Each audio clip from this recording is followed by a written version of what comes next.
মাইকে বিভিন্ন রং বেরঙের গান গাওয়া, এই মাইকে বিভিন্ন রকমের সুর দিয়ে দিয়ে মানুষকে আকৃষ্ট করা, এগুলো দ্বীনের জন্য নয়, অর্থাৎ এগুলো দ্বীনের ভিতরের জিনিস, এগুলো হবে সুন্নত আর বেদাতের মধ্যে। অর্থাৎ এগুলো পাওয়ার কারণে ওয়াজ মাহফিলের সুন্নত থেকে বাহিরে যাওয়া যাবে না।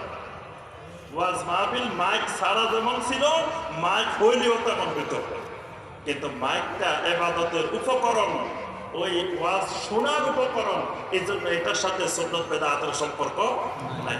অনেকে এগুলোকে তালগোল পাকায় ফেলে। যখন আপনি বলবেন যে ভাই এটা বেদাত, এটা বেদাত, মিয়া এই মাইকও তো বেদাত, মিয়া তুমিও তো বেদাত, তুমি নবী সাল্লাল্লাহু আলাইহি ওয়াসাল্লামের যুগে ছিলা নাকি? তুমিও তো নতুন আসছো, তো তুমিও তো বেদাত। মানে বোঝাতে চায় সব বেদাত, বেদাতে কোনো অসুবিধা নেই, কিন্তু বেদাত যে কত মারাত্মক, যে বেদাতের পরিণতি নবী সাল্লাল্লাহু আলাইহি ওয়াসাল্লাম জাহান্নামের কথা বলছেন। সুতরাং এই বেদাতকারী নবী সাল্লাল্লাহু আলাইহি ওয়াসাল্লামের শাফাআত পাবে না, হাউজে কাউসারের পানি পাবে না। ভয়ঙ্কর ভয়ঙ্কর কথা আল্লাহ এবং আল্লাহ রাসূল সাল্লাল্লাহু আলাইহি ওয়াসাল্লাম বলছেন। এই জন্য আমার ভাইয়ের আপন বোনেরা এদিকে খেয়াল রাখতে হবে যে বেদাত থেকে সবসময় সতর্ক থাকতে হবে, বেদাত থেকে দূরে থাকতে হবে। বেদাতের দলিল খুঁজা যাবে না, সুন্নতের দলিল খুঁজতে হবে। কিন্তু আমাদের সমাজে এখন সুন্নতের দলিল খুঁজে না, বেদাতের দলিল খুঁজে। যখন আপনি বলবেন যে ভাই এটা বেদাত, ও এটা কোন কিতাবে পাইছো, কোন হাদিসে পাইছো, কোথায় পাইছো দেখাও, বেদাতের দলিল খুঁজে। কি জাহালত, কি মূর্খতা সমাজে বিস্তার করতেছে। বলে যে এটা কই পাইছো বেদাত, তো এটা যদি পাইতামে হাদিসে থাকতো তাহলে এটা বেদাত হতো না। আমি সবসময় উদাহরণ দিয়ে থাকি যে পার্শ্ববর্তী সুন্দর একটা বাড়ি দেখা যাচ্ছে, আমি বললাম যে ভাই বাড়ি এটা তো আমার না, আমি এখানে ঘোষণা দিলাম যে ভাই এই যে সুন্দর একটা বাড়ি দেখতেছেন, বাড়ি এটা কিন্তু আমি ডক্টর ইমাম হোসাইনের না। আপনারা সবাই বললেন যে সাহেব শুনেন, কথাটা খুব ভালো কথা বলছেন, খুব সুন্দর কথা বলছেন, তবে বাড়ি এটা যে আপনার না, এটার একটু দলিলটা দেখা যায়, কবলাটা দেখান, খতিয়ানটা দেখান, কত সালে এটা জরিপ করছেন, ওই কাগজগুলো দেখাই যান একটু। আচ্ছা, তো বাড়ি এটা আমার না, তো আমার কাছে এইসব খতিয়ান, কবলা, দলিল এগুলো আসবো কোথা থেকে? এইগুলো বাড়ি এটা যিনি এই বাড়ির মালিক, ওনার কাছে দলিল, খতিয়ান, ফসলা সব আছে। আমি বাড়ি এটার মালিক নাই, জন্য আমার কাছে কিছু নাই। এখন যদি আমার কাছে এগুলো খোঁজেন, তাহলে এই লোককে আমরা বলবো জাহেল। এই লোক জাহালতের কারণে মূল মালিক ছিলেন না, আমার কাছে দলিল খুঁজতেছে। সমাজে দেখা যায় বেদাত বললে বেদাতের দলিল খুঁজে, ওইটা কোন হাদিসে পাইছে, হাদিসেই যদি এটা থাকতো তাহলে এটা বেদাত হতো নাকি? এটা হাদিসে নাই। আবার আরেকটা কথা বলা হয় যে মিয়া এটার কোথায় নিষেধ আছে দেখাও, আল্লাহ রাসূল নিষেধ করছে না। একদিন আমি এক বড় বুদ্ধিজীবীর মুখে শুনছি, বাংলাদেশের একজন বড় বুদ্ধিজীবী, তিনি বলতেছেন যে কোরআনে সূরা আন-নিসা 11-12 এই দুটি আয়াতে আল্লাহ রাব্বুল আলামিন সম্পদ বন্টন করছেন, সম্পদ বন্টনের নীতিমালা দিয়েছেন। এখানে আল্লাহ পাক বলেন ইউসিকুমুল্লাহু ফি আওলাদিকুম লিযাকারি মিসলু হাযিল উনসায়াইন। আল্লাহ তোমাদেরকে তোমাদের সন্তানদের ব্যাপারে নির্দেশনা দিচ্ছেন যে তোমাদের ছেলে মেয়েদের মধ্যে সম্পদ বন্টন হবে, ছেলেরা পাবে দ্বিগুণ, মেয়েরা পাবে এক গুণ, অর্থাৎ 2 মেয়ের সমান সমান 1 ছেলে, এইভাবে সম্পদ বন্টন হবে।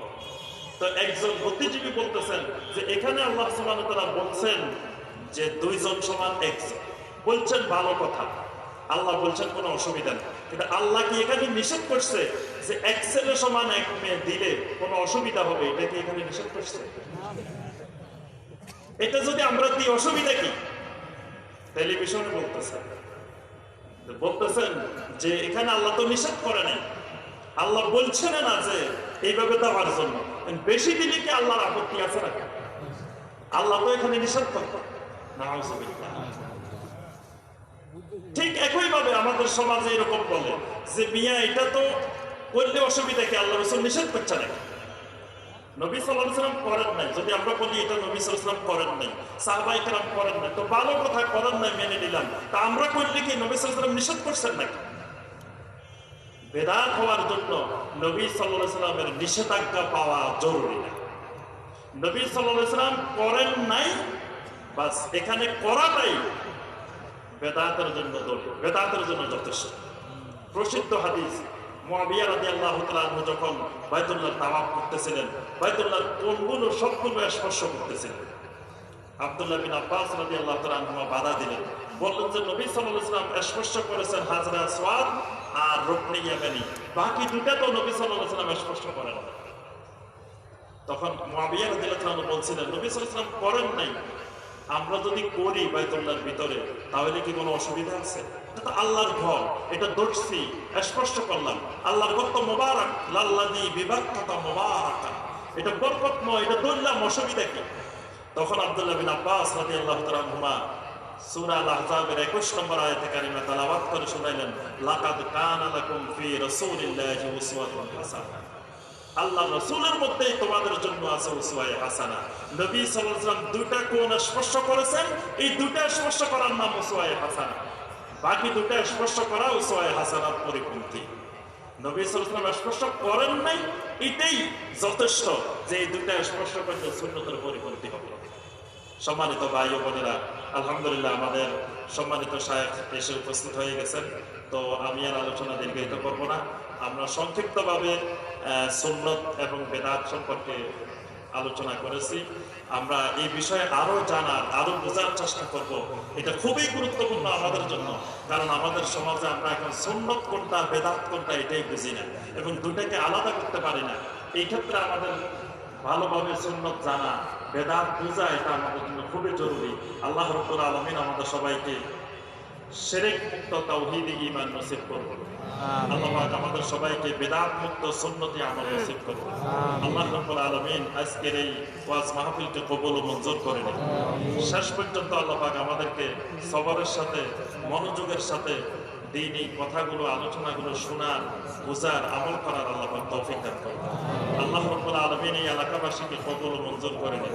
এই এলাকাবাসী ভাই বোনদেরকে আল্লাহ পাক বেদাত বোঝার, বেদাত থেকে মুক্ত থাকার এবং সুন্নতের ইত্তেবা করার আল্লাহ পাক তৌফিক দান করুন। আমিন ইয়া রাব্বাল আলামিন।